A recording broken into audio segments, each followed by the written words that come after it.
buvait. Maintenant, va avec la bière au cadavre, dit, prends, bois. Le cadavre va boire, sur ça va. Alors, comment quelqu'un qui est mort en Christ peut retourner au péché qu'il commettait? Il n'est pas mort. C'est qu'il n'est pas mort.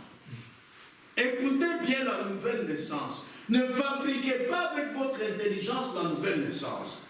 Naître de nouveau, c'est mourir et naître de nouveau. Quand tu es mort, le péché n'aura plus de pouvoir sur vous. Parce que vous êtes mort.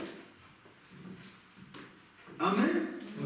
C'est ce que nous lisons dans Romains 6, versets 5 et 6. Romains chapitre 6, versets 5 et 6. Je lis.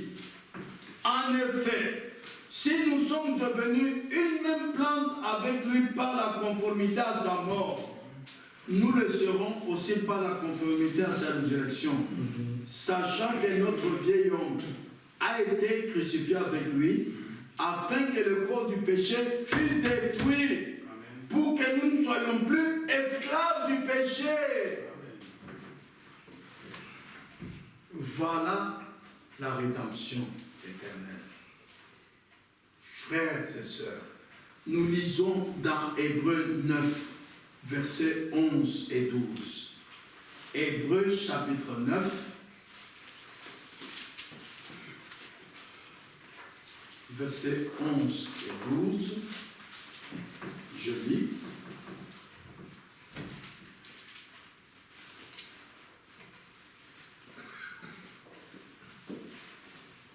Mais Christ est venu comme souverain sacrificateur des biens à venir.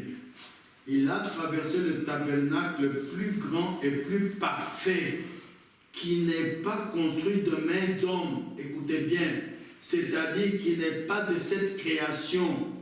Il est entré une fois pour toutes dans le lieu très saint, non avec le sang des boucs et des veaux, mais avec son propre sang, ayant obtenu une rédemption éternelle.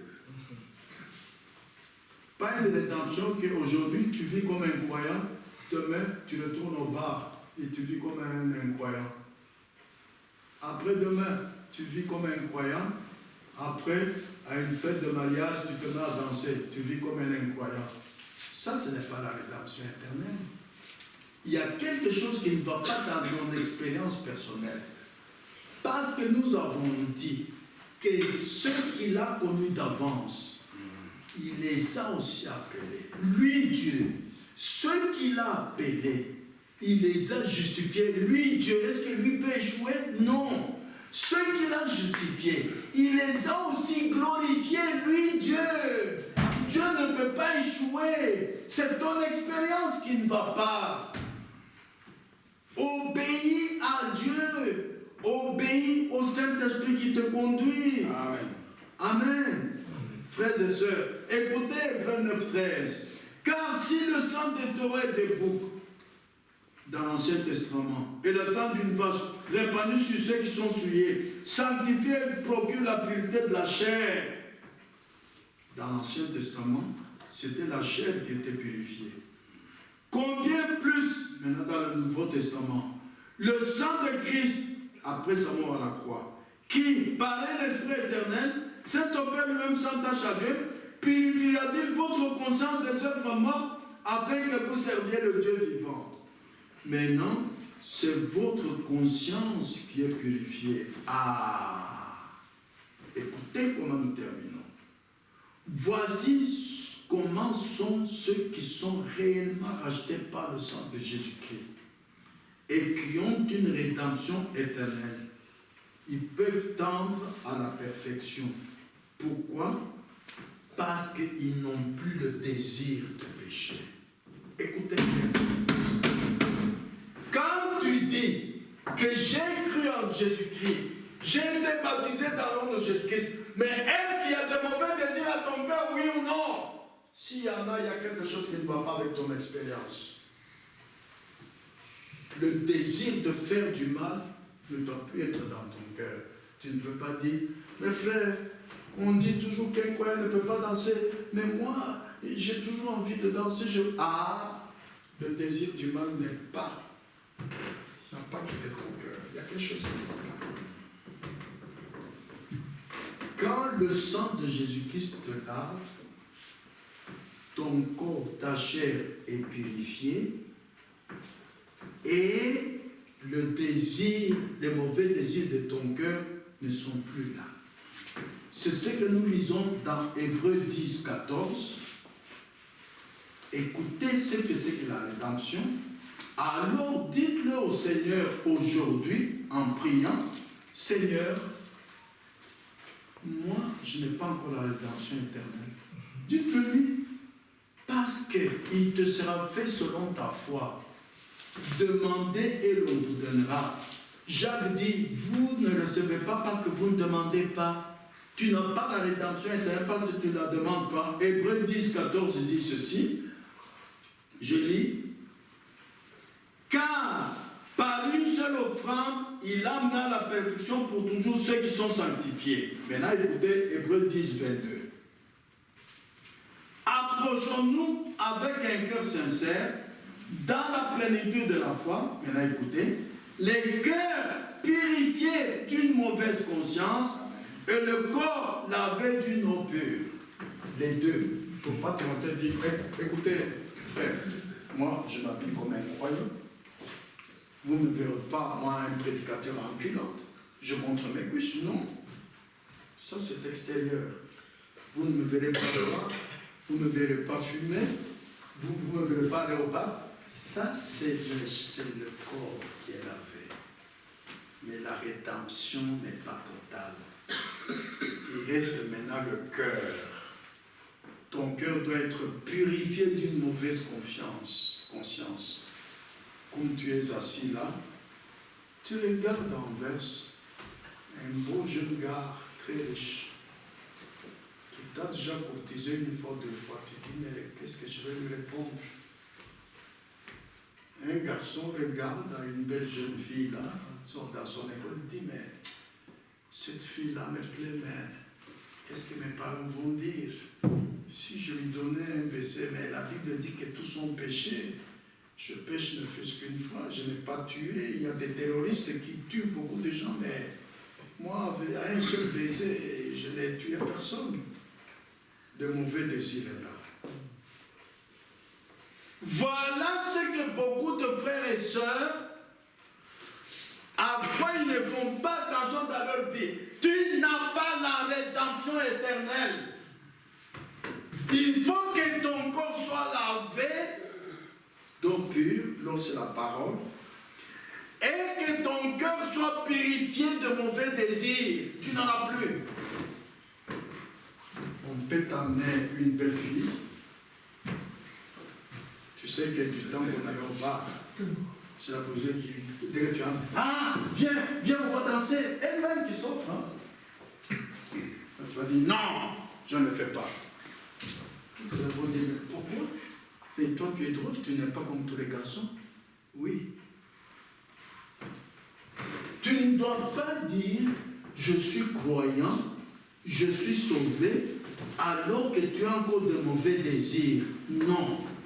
Écoutez comment nous terminons par le paragraphe 129 et 128 dans Hébreux chapitre 5 et 6. Et nous avons fini. Tendons vers la perfection. Comment pouvons-nous être parfaits? Par la mort de Christ. Non pas en adhérant à une église, non pas par nos bonnes œuvres, ce que nous faisons, non parce que nous avons été baptisés de telle ou de telle autre manière, non parce que nous avons été guéris par l'imposition des mains. Nous croyons en la mort, l'ensevelissement et la résurrection. Ton corps a été enterré. On ne va pas donner la poisson à un cadavre enterré et le cadavre va boire. On ne va pas lui donner une belle fille et cherche à lui donner des bisous. Non. Vous croyez à l'ensevelissement et la résurrection. À moins que Christ n'ait ouvert la porte et rendu la chose vivante à votre cœur. Amen. Et que vous atteigniez un point où le péché est mort et le désir du péché aussi. Amen. Amen. dans ton corps.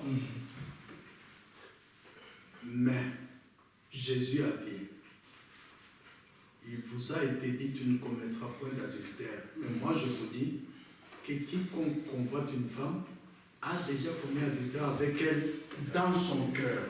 Il s'agit du péché qui n'est pas manifesté. Mais Dieu est le Tout-Puissant. Il est omniscient, il connaît tout. Tu peux mentir aux hommes, mais tu ne peux pas mentir à Dieu. Non. Tu n'as pas la rédemption. Parce que la rédemption, c'est devant Dieu, pas devant les hommes. Tant que tu as des mauvais désirs dans ton cœur, aujourd'hui c'est le jour où tu dois parler à Dieu. Qui par amour t'a envoyé un rédempteur, Jésus-Christ. Qui lui-même, Jésus-Christ, a été tenté en toutes choses sans tomber. Jamais. Alors, lui, son esprit en toi, te conduit aussi vers la perfection. Il suffit seulement que tu obéisses à ce qu'il te dit. Amen.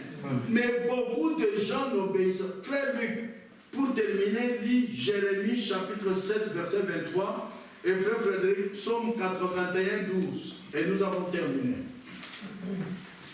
Nous sommes devant le Dieu infini, tout-puissant, omniprésent, omniscient. Il n'y a rien qu'il ignore. Voilà ce qu'il dit à son peuple. Frère Luc, Jérémie 7, 23. Et voici l'ordre que je leur ai donné. Écoutez ma voix et je serai votre Dieu et vous serez mon peuple. Marchez dans toutes les voies que je vous prescris afin que vous soyez heureux. Est-ce qu'il demande de l'argent? Non. Il vous demande de venir en prière pour que vous dites non, il exagère. Il vous demande d'écouter sa voix. Maintenant, frère Frédéric, qu'est-ce qu'il continue à dire? Mais mon peuple n'a point écouté ma voix. Israël n'a point obéi. Même quand Jésus nous a sauvés, à la croix de Golgotha, il y a eu 3 voix qui sont sorties de ta bouche, de sa bouche. La première voix c'était « Père, Père, pourquoi m'as-tu abandonné ?» Et la deuxième voix c'était « Père, pardonne-leur car ils ne savent pas ce qu'ils font. » La troisième fois, c'était « J'ai soif ». Et puis il a crié « Ah !» Il a rendu l'esprit. Dieu ne vous demande pas quelque chose de difficile. Il vous demande d'écouter sa voix.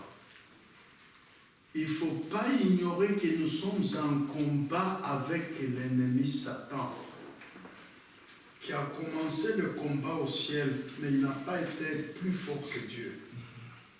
Satan est une puissance, Dieu est une puissance. Mais la puissance de Dieu est plus grande que celle de Satan. Mais de toi-même, tu ne peux pas convaincre, tu ne peux pas vaincre Satan. Tu as besoin de Christ, tu as besoin des armes spirituelles. Alors écoute ce que Dieu te dit et tu seras vainqueur.